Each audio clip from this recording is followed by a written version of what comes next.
Hey everybody, J'Anthony Hulktano here, the internet's emoest music punk, and welcome back to Thank Punk, It's Friday. This week, everyone's favourite alternative country mixed with emo band Pinegrove finally released a new song, Intrepid. They simultaneously announced a UK tour for next March with Phoebe Bridgers in support. Excellent lineup. No more info on a second album as of yet, but this song does remind me of Aphasia off the first album in the way that it kind of starts off quiet, really builds this really great crescendo. Interestingly, the song is in 3/4 time as well, definitely in keeping with Pinegrove's kind of weird tempo shifting sound. It's interesting that Pinegrove lists Bon Iver as an artist they also like on their Facebook. I think there's quite a few parallels between the band. I think this upcoming second album for Pinegrove really could be their equivalent to the self-titled, the way that Cardinal was to Forever Ago. In the way that both those albums elevated these artists from relative obscurity and gave them a great platform to push forward with their second albums. And I think that Pinegrove really do have that excellent platform and could achieve a similar level of success that Bon Iver went on to have. Obviously won a Grammy for that self-titled album as well, which is an incredible album, and I have high hopes for this Pinegrove one as well. Some more interesting news this week, AltJ and Code Orange have collaborated on a project.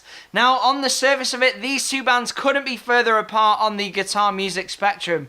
AltJ make quirky, experimental indie pop.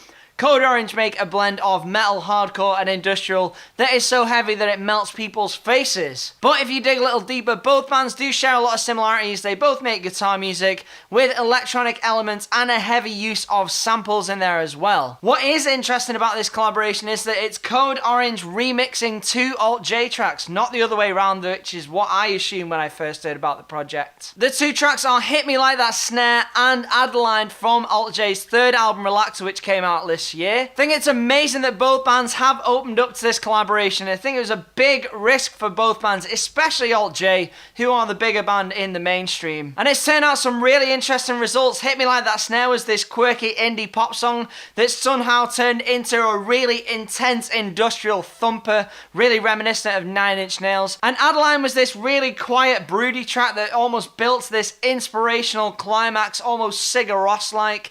And it's become this really dark, menacing and sinister track.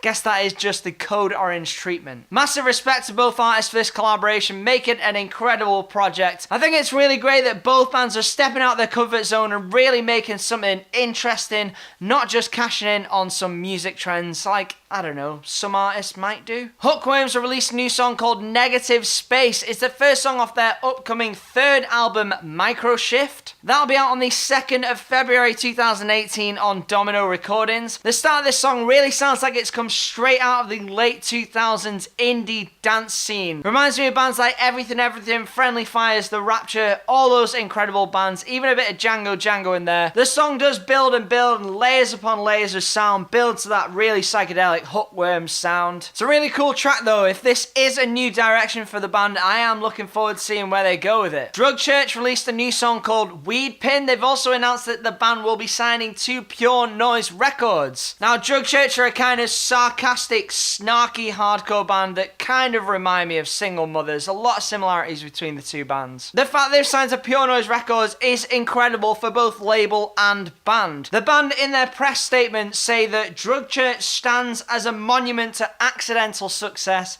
and a testimony to the idea of failing up, which pretty much sums them up as a band. And I think Pure Noise Records have done a really good job recently of stepping out of their comfort zone of pop punk. They obviously have a great track record of success with bands like The Story So Far and State Champs, your pop punk staples, but they've really been moving into a lot of hardcore recently. They signed Terror, they signed Not Loose, and now moving into Drug Church as well. Some really great heavy bands on their roster now as well. The Counterparts album just came out on there as well. Really looking forward to seeing where Pure Noise go in the next few years. Onsind released a new song called Sectioned. It's the second song released off their upcoming third album, We Wilt, We Bloom, which will be out in a few weeks on Specialist Subject Records. Obviously, I mentioned this a few weeks ago, but it features two of the members of Martha. Actually predates that band as well. Definitely check them out if you're a fan of Martha or other Specialist Subject bands. In other collaboration news that probably makes a bit more sense, Wavves and Culture Abuse have released a song together called Up and Down. The two bands share a similar complementary sound and both exist in the California lo-fi scene. Makes total sense for them to make a track together. I'll be interested to see if this spins off into a further collaboration. Reminds me a bit of when Manchester Orchestra and Kevin Devine did Bad Books together, which was an awesome project. And they'll have plenty of time to discuss it because the two bands are going on tour together with Joyce Manor in the US. What a lineup. Just some highlights from last week when we didn't do an episode to finish off as well. Julian Baker released her incredible second album, Turn Out the Lights. Absolutely beautiful album. She's definitely done it again. Sprained Ankle, her debut, was an incredible collection of very emotional, very vulnerable and quite depressing songs, to be honest. And if anything, this album's just took that formula and made it just even better. It's absolutely incredible. Standout songs on the album, the two singles, Appointments and the title track, Turn Out the Lights. And the song Sour Breath is really an incredible song as well. Contains the incredible lyric, the harder I swim, the faster I sink as well. Possible contender for Lyric of the Year. Also out last week, Slaughter Beach Dog's second album, Birdie. This is the solo project of Jake from Modern Baseball. Kind of chilled out surf rock and acoustic vibes from this.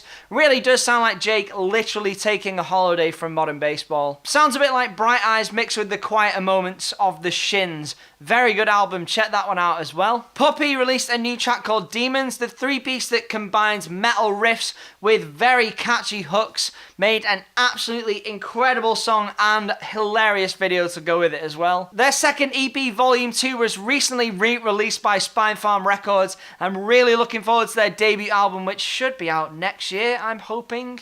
No inside info on that, I just really want it to come out next year. And Sleep on its debut album, Overexposed, is out today on Equal Vision Records and Rude Records here in Europe. This band kind of remind me of Take This to Your Grave era Fall Out Boy mixed with Mayday Parade. Really good combination in my eyes. Definitely check out this album. Thanks for watching, guys. Before I go, I'm just looking for a little feedback on how we can tweak the show. So your options are, would you like to hear more items but less in depth on each item, so just basically a quick roundup of headlines from the week? Or would you like me to go more in depth on a few items, so say 4 or 5 items each week? Or are you happy with how things are? Would you like it to stay the same?